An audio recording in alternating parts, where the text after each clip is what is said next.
Next is a speaker, Sunil Pant, and there's one thing about Sunil that one practically can't say of anybody else in the world. That in this particular case, he is the person who did this. And in Nepal, he led that campaign for the change in the law and the constitution, and also in this year he was a nominee for the Nobel Peace Prize as a result. We're very happy also that he's on the Kaleidoscope board. Sunil. Thank you, Simon. Good afternoon. It's good to be here.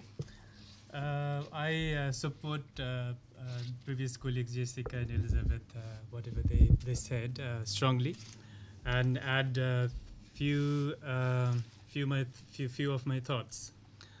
Can aid donors help support LGBT rights in developing countries? The simple answer is yes, it does. So do it. You know. Because recently I saw on a US government State Department's website that less than 0.1% of the total aid money actually going to LGBTI rights. So we're talking about now the commitment from donors and donors' expectations is not matching. That's where I see the problem is largely. Because we are facing, and I'm bringing up the country experience, very much of grassroots experience, and Nepal is seen as one of the successful case, and so you can imagine, we were dealing with abuse, violence, criminalization or attempted of criminalization, social exclusion. Discrimination at job, education, and healthcare, where we are also dealing with the lack of awareness, religion, and all those things. So with less than 0.1% of funding, where do you what do you do? Where do you start, basically? And what we see is donors coming with their not much planned idea. Because I know none of the donors have a good, support policy for LGBTI, and it's very ad hoc now. And going to donors, putting a proposal which is hugely bureaucratic, and a lot of big donors like DFID, USAID, World Bank do not work with the grassroots organization. They only love big organization and government. So there is already a big barrier. They are out of touch from the grassroots. So even for HIV funding in Nepal, which is one of the largest funding that DFID have provided, we have to go through the government, and you can imagine how difficult it can be, getting funding for transgender and men who have sex with men living with HIV, etc., through the government. Because HIV internationally been a successful activism that didn't pose much of the challenge, whereas getting funding for human rights, working for LGBTI, it's a nightmare. It's a big challenge. And then we're looking at again. I see Maggie here from DFID, so I'll use DFID as more of DFID has doubled its aid to Nepal, and now their annual contribution to Nepal is £100 million a year to Nepal, which is huge. But when they were, I was invited on their strategic document for Nepal that DFID was proposed to the government. I didn't see a word of sexual orientation or gender identity in this big document. And so we are really unsure how much this fund will actually translate, and which channel we would get.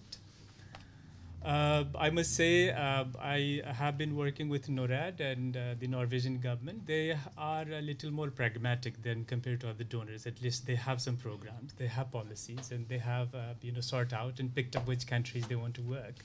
And with a good plan, it's more generous and also more predictable. So they they also gave us at least 3 years core fund, which is like take the money and use wherever you think the best. So giving a little more flexibility. Whereas other donors, it's never happened like that. You probably get maximum of 1 year with the rigorous reporting follow-up, and then whole energy you spend on what would happen with anxiety, what would happen after this December when this funding runs out. So we can't really plan for long term. And something working on challenging issue like LGBTI, if you don't have long-term work plan, it's impossible to get anywhere. Look at how many centuries the homophobia has been fueled by so many entities, religion or the colonizations and all those things.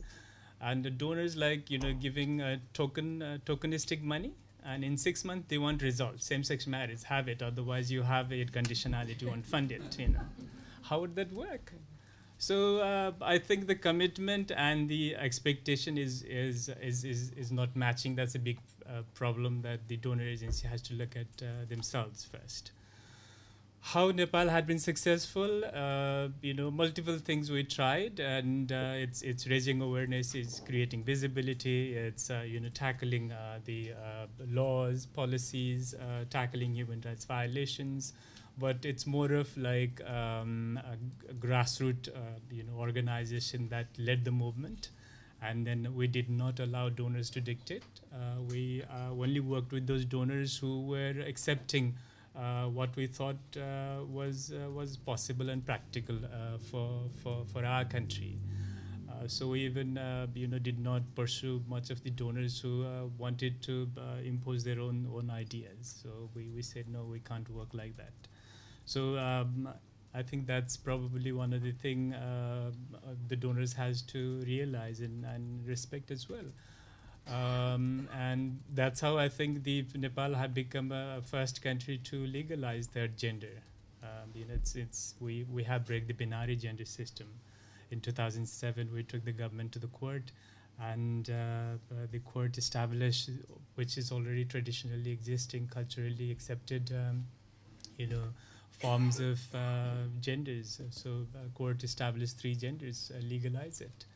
And some of the donors we worked with time, few were unhappy with that, but few were, yes, go for it. This is what you think locally, then this is the thing you need to do. So that I think I would suggest to donors respect the local ideas, local activism, and work with the local what they can decide best for themselves. About Western values, I think it's again Jessica sort of touched about it. So it could be a political tactic the others opponents are using, or could be something else. Otherwise, if donor funds on other rights, for example, environmental rights or women's rights or right to animal, it's not Western value imposing. So if funding LGBT rights, if somebody says it's imposing of Western value, let them say it, because they will find something else if you don't, or will lose a lot if you don't fund at all, because there is that kind of backlash, etc. Aid conditionality. I think it's between the countries and the donors, but we as a LGBT grassroots who are marginalized, and we can feel the marginalization. We don't want to see, because of LGBT rights, other marginalized groups are punished. So we don't want that to happen. For example, if other girls who need a school and education, we would be absolutely unhappy if donors stop funding that kind of girls' education program, because that country stupid enough to not recognize gay rights. So something like that, we would not. But I think I suggested a couple of MPs I met last time here when I spoke at the CPA here, to do a targeted individual sanctions, identified those ministers, parliamentarians who pass the anti-gay law, and then do not allow them to get visa, or if they have property in your country, then block that, etc. So take a targeted individual kind of sanctions. Thank you. Thank you very much indeed.